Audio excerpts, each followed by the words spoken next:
önemli Filistin halkının mücadelesinde muvaffak olması için gelin dualarımızı birleştirelim.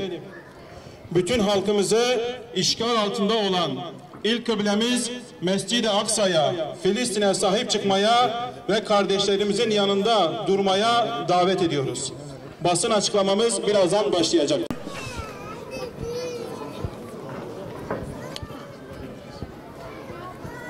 Kıymetli medya mensupları ve sivil toplum kuruluşu temsilcileri, asırdan beridir Siyonist işgalci çetenin Filistin halkına ve topraklarına yönelik uyguladığı sistematik işgal ve katliam devam etmektedir. Rabbimize hamdolsun. Bugün güneş Müslümanlar için daha farklı bir şekilde doğdu. Filistinli kardeşlerimiz Siyonist çetelerin vahşet ve zulümlerine karşı Aksa Tufanı adıyla büyük bir taarruz gerçekleştirdi. Allah hamdolsun önemli bir zafer elde ettiler. Hüdapar olarak canımızla, kanımızla Filistinli kardeşlerimizin kıyam mücadelesinde her zaman olduğu gibi bugün de yanlarındayız. Esselamu Aleyküm ve Rahmetullahi ve Berekatuhu. Evet, aslında bugün gerçekten Müslümanların gönüllerine Yahudi varlığına sevgi edilmesiyle bu sorun son bulacaktır Allah'ın izniyle. Kardeşlerimize Allah yardım etsin. Allah nusretini versin. Bizler kardeşlerimizle beraberiz. Rabbim onların yar ve yardımcıları olsun. Değerli misafirlerimiz, sizleri Allah'ın selamıyla selamlıyorum. Bugün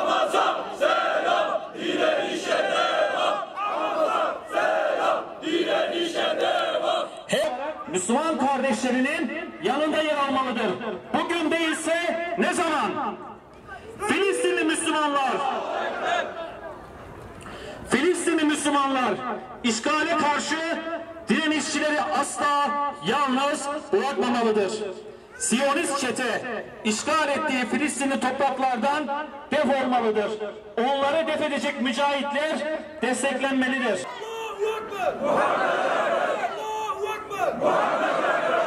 Hüdapar olarak bir kez daha en yüksek sesle haykırıyoruz ve diyoruz ki canımızla, kanımızla, malımızla, evladı yalimizle ilk kıblemiz Mescid-i Aksa'nın ve Müslüman kardeşlerimizin yanındayız. Direnişe devam, Hamas'a selam. Direnişe devam, Hamas'a selam. Direnişe devam. Aziz Müslümanlar, bu anlamlı programa hepiniz hoş geldiniz. Sizleri Allah'ın selamıyla selamlıyorum. Bununla birlikte bugün Filistin'de Kudüs davası için izzetli bir duruş ortaya koyan aziz kardeşlerimizi de aynı şekilde selamlıyorum. Allah-u Teala onların zaferini mübarek eylesin. Onların zaferlerini Kudüs'ün özgürlüğüne vesile kılsın. Onların zaferini Siyonizmin mağlubiyetine ve Filistin topraklarını tamamen terk etmelerine vesile olsun. Aziz Müslümanlar, bir kez daha anlaşılmıştır ki Kudüs tam anlamıyla azat olmadan, özgür olmadan İslam ümmetine hayır, huzur, barış, selamet yoktur. Kudüs azat olmayana kadar Müslümanlara rahatlık yoktur. Bu nedenle İslam ümmetinin rahata kavuşması, kardeşliğin, birliğin, beraberliğin ve gücün tesis edebilmesi için muhakkak Kudüs özgür olmalı, Siyonizm Filistin topraklarından defolup gitmelidir.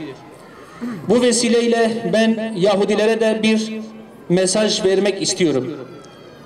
Onlar da bugünkü zafer ile bir kez daha anlamışlardır ki hiçbir zaman çocuklarımız, torunlarımızın torunlarının sağ olduğu müddetçe hiçbir zaman Filistin toprakları onlara vatan olmayacaktır.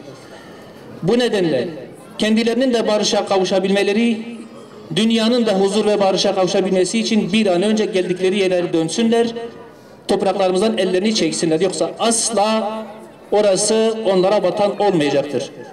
Aziz Müslümanlar, bu olay aynı zamanda İslam ülkeleri içinde bir ders niteliğindedir. Bir kınamayla, bir mesajla, olağanüstü toplantılarla Siyonizmin hizaya getirilemeyeceği bir kez daha anlaşılmış, onların anladığı dilin sadece direniş olduğu bir kez daha ortaya çıkmıştır. Madem öyle, Filistin davasına sahip çıkması gereken İslam ümmetinin Siyonizm ile normalleşme süreçleri içerisinde yarışa girmesi bir an önce durmalı, direnişe sahip çıkmalı ve bir an önce Kudüs azat olmalıdır. Onun aksi bir durum hiçbir zaman ne onlara, ne onların ülkelerine, ne İslam ümmetine rahat vermeyecektir. Bu nedenle bu normalleşme süreci en kısa sürede bitmeli, bu ihanet süreci sona ermeli ve bütün İslam ülkeleri Kudüs davasına sahip çıkmalıdır.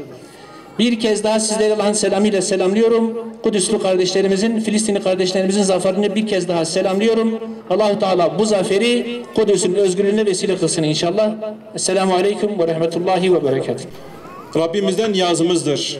Nasıl ki Bedir'de bir avuç Müslüman galip geldi, bugün de Filistin'de inşallah bir avuç Müslüman bugün galip gelecektir.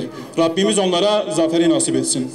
Ve bugün yaptığımız basın açıklamasına Köklü Değişim Medya Ankara temsilcisi olarak katılım gösteren Yılmaz Çelik Beyefendi'ye mikrofonu uzatıyorum. Bugün gerçekten Müslümanların gönüllerine, kalplerine ferahlık veren, bir esinti veren bir olayla karşı karşıya kaldık.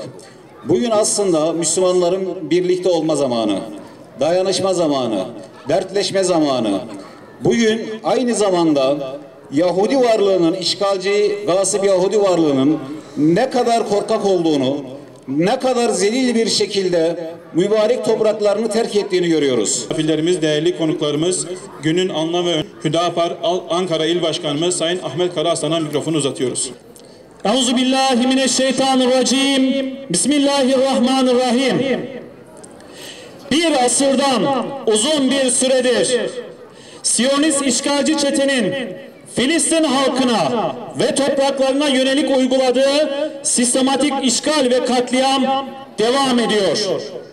Topyekün bir soykırım hedefiyle hareket eden Siyonistler her geçen gün işgalini genişletiyor. İlk kıblemiz Mescid-i Aksa'yı necis postallarıyla kirletiyorlar, eziyorlar. Bu kutsal beldenin kutsiyetini, Müslümanların izzetini ve namusunu hiçe sayıyorlar ve bütün İslam alemine meydan okuyorlar. Müslümanların zayıflığından, Müslümanların tefrika içerisinde olmasından arkadaşlar cesaret alıyorlar. Filistin halkı soykırım ve işgal karşısında meşru müdafaa hakkını kullanarak kendi topraklarını, vatandaşlarının canını ve İslam ümmetinin izzetini ve şerefini korumaktadır. Tabii bütün Müslümanların da her gün şehit vermesine rağmen direnişi cephe cephe büyüten Filistin halkının şanlı direnişini Ankara'dan selamlıyoruz. Biliyor ve inanıyoruz ki mazlumiyet değil, direniştir erdem. Erdemli Filistin halkının haklı mücadelesinde muvaffak olması için onlara dua ediyoruz. Yüce Allah yardımcıları olsun, mücahitleri muzaffer kılsın. Filistin halkı yalnızca kendi topraklarını savunmamaktadır. İslam ülkelerinin izzetini, şerefini de savunmaktadır. Hal böyleyken Müslümanların resmi, sivil tüm unsurları, halk, iktidar, bütün unsurları ekonomik, askeri ve manevi olarak Müslüman kardeşlerinin yanında yer almalıdır. Bugün değilse ne zaman? Filistinli Müslümanlar direnişçileri asla yalnız bırakmamalıdır. Siyonist çete işgal ettiği Filistinli topraklardan defolmalıdır. Onları def edecek mücahitler desteklenmelidir. İşgalci çeteyi gelinen aşamada katliamcı ve işgalci uygulama ve politikalardan vazgeçmesi, Gazze'ye, Filistin'e uyguladığı ambargoyu kaldırması, yeni katliamlara girişmemesi konusunda buradan uyarıyoruz. Hüdapar olarak Filistin'i başkenti Kudüs olan doğusu ve batısıyla bölünmez bir bütün ve İslam'ın mukaddes toprakları olarak görüyoruz. İslam dünyasını işgal altında olan ilk kıblesi için bütün ayrılıklarını bir kenara bırakmaya, Filistin'e sahip çıkmaya, kardeşlerinin yanında durmaya çağırıyoruz. Unutulmamalı ki Siyonizm İslam dünyasının bağrındaki zehirli hançerdir ve sökülüp atılmalıdır. Hüdapar olarak bir kez daha en yüksek sesle haykırıyoruz ve diyoruz ki canımızla, kanımızla, malımızla, evladı iyalimizle ilk kıblemiz Mescid-i Aksa'nın ve Müslüman kardeşlerimizin yanındayız. Bugün de yanındayız. Dün de yanındaydık. Yarın da yanında olacağız Allah'ın izniyle.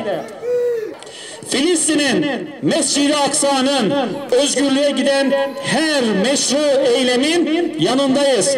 Mücahitlerin meşru müdafasının arkasındayız.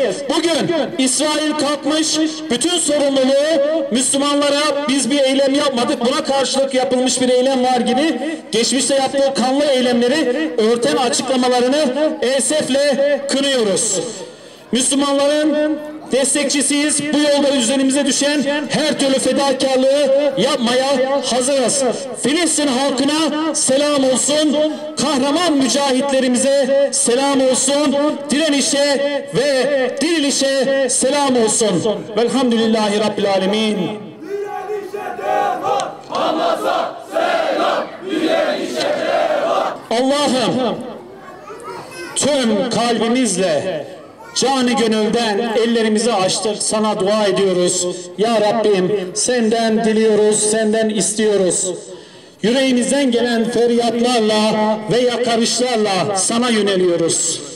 İlk kıblemiz Mescid-i Aksa'yı ve onu savunan murabıtları, o toprakları savunan mücahitleri zalimlerin elinden kurtar ya Rabbim.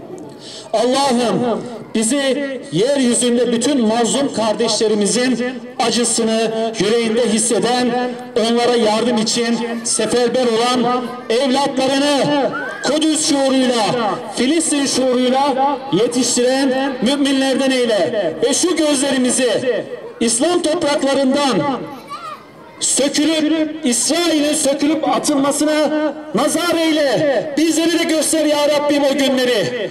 Bizleri de nasip eyle. Amin. Velhamdülillahi Rabbil Alemin. El Fatiha ma'as salavat.